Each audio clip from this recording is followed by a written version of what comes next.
Greetings, my friends, and happy Tuesday to you. On our last podcast, we introduced part 3 of our 6th step of our 7 money milestones, which was build your wealth. And if you recall, the key to building your wealth is to ensure that it lasts as long as you do. Today, I will discuss the 7th step of our 7 money milestones, where we will cover how to protect your wealth. Again, another critical step on your roadmap to financial security and independence. So, if you're ready, let's talk Tuesday. The Queen of Soul, Aretha Franklin, died in 2018 with an estate worth over $80 million. The artist named Prince assets were valued over $150 million when he died in 2016. Both left their families and business partners with an emotional, financial, and legal chaos situation that would take years to sort out. Why? Because neither had an estate plan. Now, no one would want to call the Queen of Soul and his royal badness inept when it comes to planning and protecting their wealth. But you have to wonder, what were they thinking? How could you have accumulated so much wealth and not have a plan for it in the event of your untimely death? Were they like so many others who just never took the time? Did you know that the number one reason Americans give for not having a will is that they just didn't get around to it? Aretha Franklin and Prince are just 2 recent examples of notable people from history who didn't get around to it. Pablo Picasso, Howard Hughes, Sonny Bono, and yes, even President Abraham Lincoln were all found intestate, that is to say, without a will at death. Your estate is made up of everything that belongs to you: your cars, your house, furniture, electronic devices, personal possessions, checking and savings accounts, investments, life insurance, and business ownership. Also included are the guardianship of your underage children and any debts that you owe. Almost everyone has an estate, and almost everyone believes having an estate plan is important. Many, however, think their estate is too small to merit an estate plan, or they're convinced getting one would be too expensive. In a recent survey, it was found that 76% of Americans agree that having a will is important, but nearly half of older Americans don't have a will or an estate plan. This is important. Your estate plan is how you protect your wealth, your family, and your legacy when you die or if you're incapacitated. It's the set of documents used by your loved ones to carry out your wishes and decisions.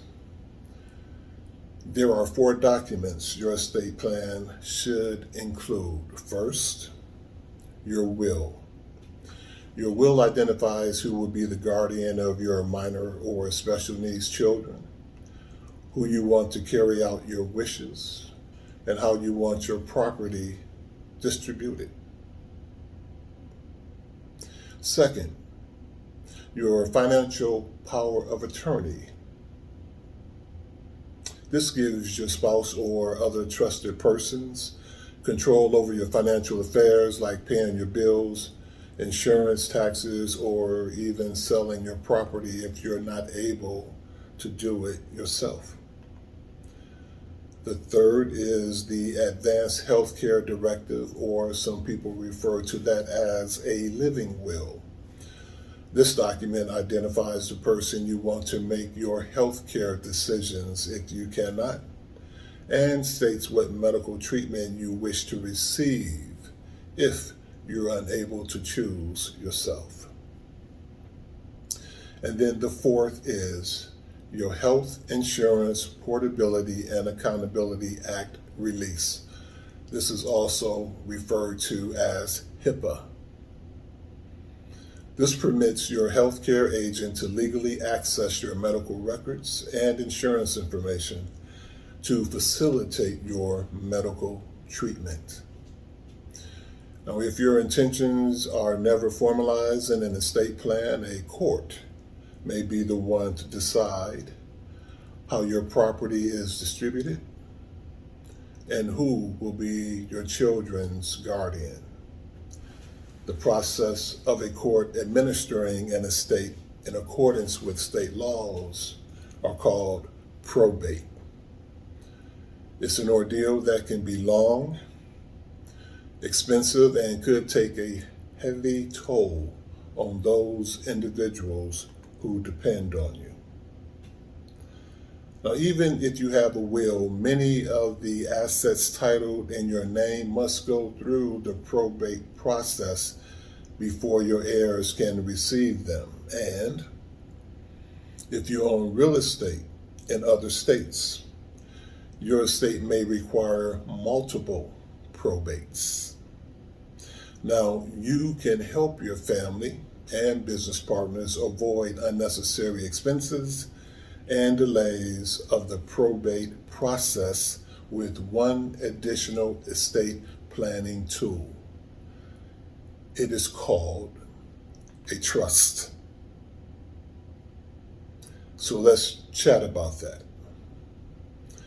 A trust can manage your property after you become physically or cognitively impaired. A trust also protects the interest of your children who are currently incapable of handling money due to age, immaturity, disability, illness, or substance abuse. It also protects special needs children and beneficiaries from losing eligibility for government benefits. A trust also provides privacy, since the trust is not filled with or filed with the probate court. The trust also avoids probate in multiple states if you own real estate in more than one state. And finally, a trust lowers your estate taxes and provide added tax advantages for large estates. Now keep this in mind. Some assets passed directly to your named beneficiaries at death are not transferred through a will or a trust, including life insurance, annuities, IRAs, 401ks, or other qualified retirement programs. Some bank and investment accounts distribute funds directly to named beneficiaries. Also, jointly owned assets with the right of survivorship pass directly to the joint tenant at death. Think it will be too expensive or too time consuming to get an estate plan done? Then you haven't considered the cost and time it could steal from your loved ones down the road if you don't. From local attorneys to online services, there are options for almost every budget.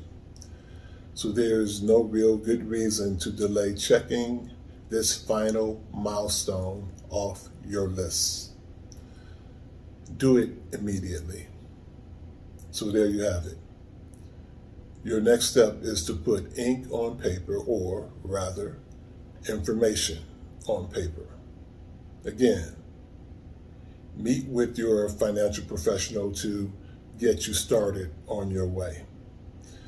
And if you don't have a financial advisor, or if you are in need of a financial coach to help you develop a game plan or a winning strategy to help you build your wealth and protect your wealth, call us.